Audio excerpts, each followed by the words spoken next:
Yo, what's up? It's your boy Giovanni and I'm back again with another video. And before you guys say anything, the title is not clickbait. So, today's video is going to be about why I'm not going to Rockin' the Daisies. And yeah, let's just get into it. So, while I was doing research for this video, I actually came across something else. As you can see in the title, Rockin' the Daisies, the official page on Instagram, has blocked me on Instagram.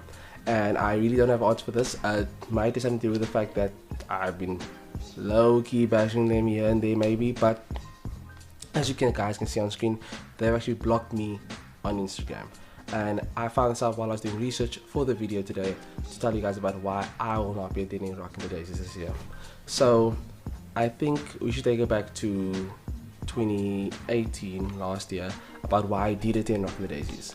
So Rockin' the Daisies 2018 was my first edition of Rockin' the Daisies that I attended, and it actually happened like really wildly and it was very impulsive. So it was about 2 days before Rockin' the Daisies was about to take place, and I had known it was taking place, which I was talking about it like in the coming week that it was going to happen, and it didn't intrigue me that much to actually go yet, but they were bringing in my favorite artist, and this was by accident. So I think it was Thursday, so no, it was Wednesday, Tuesday, either Tuesday or Wednesday. And Rockin' the Daisies was happening that Friday and Saturday. Yeah, that Friday and Saturday was happening. So I remember being in the car with my friend. We had just left campus. We were at the McDonald's across the road, and I remember we were listening to the radio, and it had just been announced that one of the headliners for Rockin' the Daisies, Gold Link, was dropping out, and in his place they were replacing him with Amine. And if you know me, I'm a massive Amine fan. So when I heard this, my ears perked up, and I was my ears perked up, and I was like, okay, whoa, this is big news. I might get to see my boy live for like the only time in my life. So I looked up to my friend and I was like, yo, we should go. Now, we didn't have a ticket, accommodation, or transport and money basically, but I really wanted to Rockin' the Daisies to see Amine, and I was like, okay, let me do some research into this. So my friend's like, yo, she knows that I'm pretty good, shout out to Danielle, she knows I'm pretty good with this kind of stuff, so she's like, if you can figure out a way to get this thing organized, then I'll think about it. So I was like, okay, got to it, and that evening I went to go do my research. So this is a bit of a hack. So I ended up doing the research, and I told them I could get us to Rockin' the Daisies and back for under $1,000. So if you guys know anything, if you go kindly on the Rockin' the Daisies website, I think the tickets are going for $9.95. So the fact that I was saying that I could get us there and back, including accommodation and what you call it, petrol, maybe even have a bit of spending money for $1,000, that was unheard of. And how this happened is actually because it was a bit of a perfect storm. So last year there was a bit of controversy with the fact that Rockin' the Daisies had changed their policy regarding bringing in drinks. So previously they allowed you to bring in food and drinks, and last year they were changing it that you were allowed to bring in your own food, if I'm correct, but you were not allowed to bring in your own drinks. I can't remember the food thing, but I know specifically you weren't allowed to bring in your own drinks. And people had a problem with this because previously people had budgeted to pay for their ticket, and then they budgeted to buy their own drinks, come in their camp, and then drink their own stuff. But Rockin' the Daisies saying they were not going to have any of that anymore, and to crack down on that kind of stuff, they were now going to have like extra security, checking the bag, stuff like that, and they wanted to buy drinks inside. To me that wasn't a big problem, but to many other people that it wasn't like a no-go, and that was like nah. So people were selling tickets on the low. So because this was the week of the concert, people were selling their tickets for dirt cheap. So when I say dirt cheap, I mean tickets as low as 420 Rand. As you guys can see on screen, I bought a range of tickets for me and my friends. So I think it ranged from 420 to 450 Rand. So that's the ticket done. Then I had to think about, okay, transportation. So I was like, okay, how much would it cost in terms of petrol to get us there and back? So I think it's a Kloof Wine Estate. That's about 90 k's there and back, which is then 180 there and back. So I did a conversion of, if it's 90 k's and you times it by 3 Rand a kilometer, and you have to times by 2, I think the total came up to something like 560 Rand. So that's how much it would cost in terms of petrol. So that came out to, I think, 108 Rand per person, and then you just round it up for miscellaneous because there was extra time, stuff like that. So rounds up to 150 Rand per person.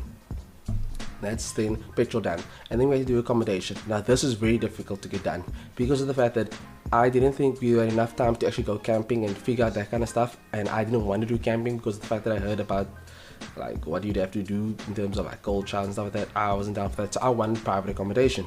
Only thing is, everything in the area was booked out basically at that time. So I went on Airbnb and basically everything was booked or too expensive. But I think this happened on either Thursday evening, Friday morning. Around that time, I found a great listing, and I told my friends before, okay, what is the amount that you guys be willing to pay, so that if I find something, I can book it the minute I see it. I found a great listing on Airbnb that could sleep 5 people, and it was only 1,500 rand for the 2 nights. So I was like, that's then perfect. So we stayed there the Friday and Saturday night.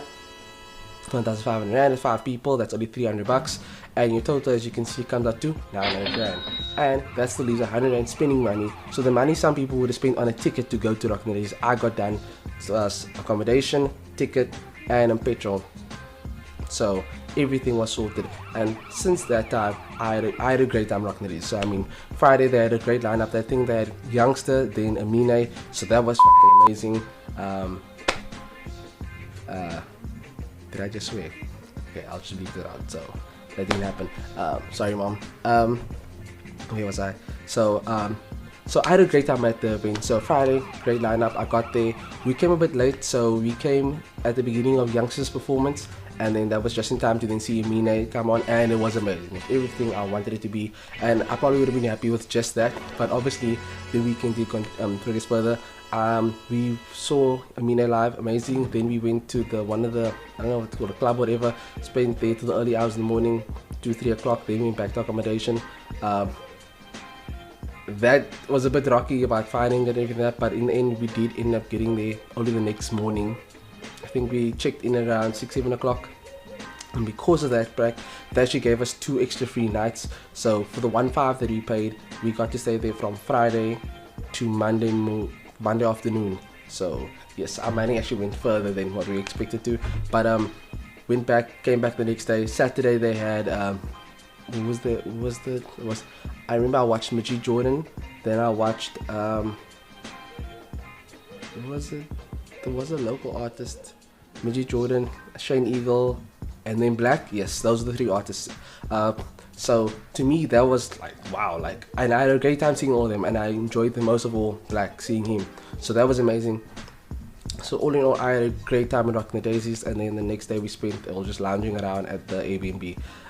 So I had a great time, and I was like, yo, I want to do more of this. So I was like, yo, definitely going to be down for going to the next Rockin' the Daisies. So now we can fast forward to this year, present time, 2019. And because of the fact that I knew how expensive Rockin' the Daisies could be, I was like, okay, if I'm going to buy a ticket because I'm so cheap, I want to buy an early bird ticket. So I bought an early bird ticket. I think that, yes, that was 650 rand, and we had to buy it, I think, February, March time. I'm not exactly sure. I'll probably go and find the date and stick it somewhere. So bought my ticket along with a friend, and I was like, okay, cool. Now, one thing Rockin' the Daisies does that I'm not a fan of is that they don't release their lineup ahead of time. So what they do is they expect you to buy a ticket knowing that they've got a good reputation and that kind of stuff, and they're just hoping that they're going to give a lineup that you're going to enjoy. So bought my ticket, me and my friend, hoping that, okay, yo, if they did so well last year, hopefully they're going to do, like, they're going to beat it this year. And unfortunately that was not the case. So as the lineup started slowly being revealed, I was just getting more and more like, so I have the lineup right here, so like I'll just read it. So the lineup was released, and for Friday the 4th of October they have the 1975, Tash Sultana, Smino, Soul Majosi, and then it goes down to like Mikasa, Shakana, and it's just like, that's the whole of Friday. So I was like,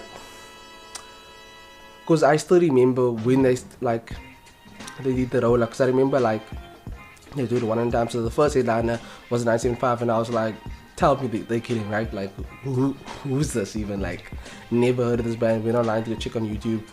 Like, I was like, who is this for? And even when I asked my friends who were fans, and they said, yeah, they really liked them back in 2012. So not really sure who they got that for. And it didn't get any better, because the next headliner they got was Ras. So yo, I'm not hating on Ras. I got a couple of his tracks on Apple Music, but this didn't bode well, okay? For Saturday, I see they've got Ras, Casper Noves, Gigs, Nasty C, Earth Gang, IMDb, Rogue, and then Benji Flow, those kind of people. And I'm just looking at it and I'm like, the fact that the artists I would go to Rockin' the Daisies for, yeah, or local artists, it doesn't make sense for me to pay international prices to see local artists. And now I'm not digging on local artists, I'm just saying there are local events where I'd much rather go and see them at their own concert, much rather than spend that kind of money to go to Rockin' the Daisies, which I go to for international artists, if that makes sense. So, I mean, the biggest artists I see here that I would actually enjoy at the moment are Shakana, Casper, Gigs, Nasty C. So it's like Mikasa, it's like literally local. So like you'd be better off going to K-Day than going to Rockin' the Daisies if you're gonna pay those kind of prices. So I can't imagine having spent R1,000 on a ticket, then still spend a further 300-400 rand on the cheapest camping, and then still pay for petrol. And like you now eating on 1.5, and then on top of that you gotta have now drinks and stuff. Like I can't even spending 2,000 rand to go see a local artist and sleep in a tent. That's just not a vibe. So after I bought my ticket and I'd seen the lineup as it was going, I saw it going downhill for me, and I was like, nah. And I had been commenting from that account that you saw earlier that was banned, or not banned, blocked. Me commenting that, yo, we need some artists of color or artists for people of color because like this is not a vibe.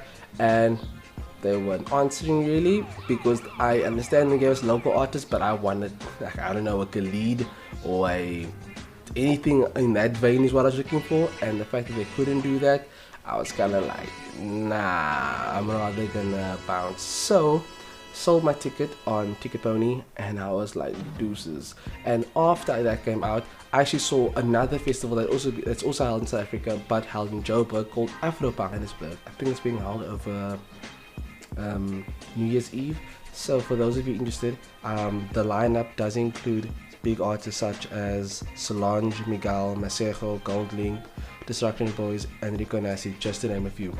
There's many more artists, and for those looking for music more geared towards VOCs, I would say that this is a great alternative, and I don't think they'll be blocking me on Instagram hopefully as well.